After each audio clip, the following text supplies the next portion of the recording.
In the Quran, we read, Jesus is a good prophet, he is not God. The problem is the historical Jesus claimed to be God. That maybe an internal contradiction is on one page it says something, on a different page it says something else. Like the gentleman that left mentioned about the creation. You're how right. creation came The about. Quran That's does not internal contradict itself, I agree.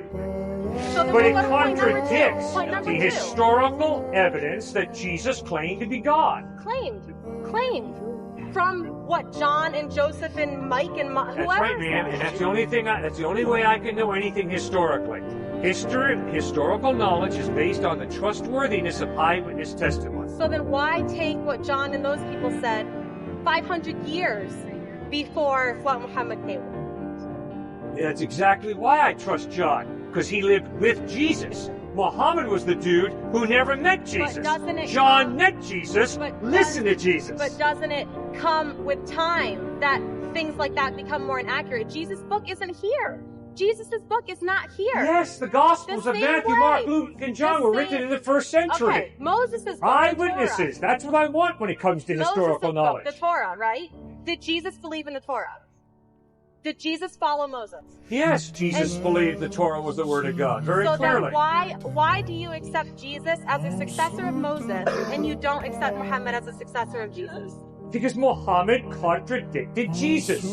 But you don't have any way to tell whether or not what Jesus came with is the exact same as what Moses came with, because the book Moses came with is not the same today as it was at the time. Can you agree with me on that? No, that made no sense to me. I'm sorry, I'm not smart enough to figure out what you just said there. It makes no sense to me. Okay, what on earth did you just say? Right now, the book that Moses came with. Yes? Do you agree Jesus He didn't come with anything. He wrote something. He didn't write anything. It was revealed to him. Baloney! Moses wrote.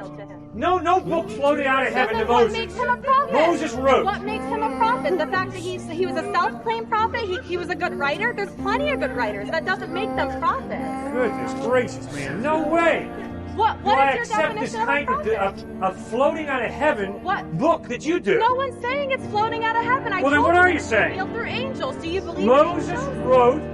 No, an angel didn't write the Torah. No one said Moses wrote it. He wrote it, not an angel. Wrote it. And no angel wrote the New Testament either. Matthew, Mark, Luke, John, Peter, James wrote the New Testament. So saying anybody's a prophet. Your argument is follow me to Scientology.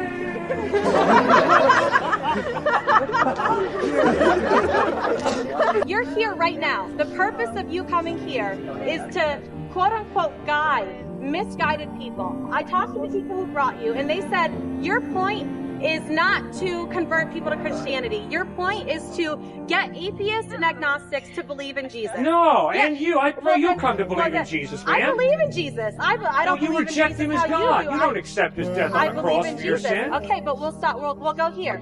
You're here to take people to believe in Jesus. But you just said right now that you can't explain to someone that a book is inspired by God or someone else is inspired by God. So why are you here? There is absolutely no way that any human being can prove that any book has been inspired by God. Then why are you here to tell us to believe in the Bible?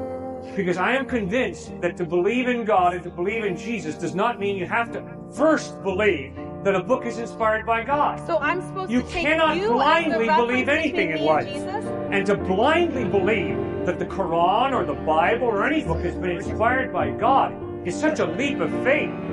I'm not asking anybody to do that. That was Jesus, who we both agree with. Jesus was born without a father. How do you know that? Miracle number one. How do you know that? Revealed in the Quran, and when he spoke. Revealed in the Quran 500 years after the fact. All of a sudden, because some dude says he was born without a father, you believe it? Okay, fine. You don't believe that Jesus was born without a father. You don't. I can promise you, ma'am, I'm not going to believe Jesus was born without a father because some dude who lived 500 years after Christ writes it in a book. Okay.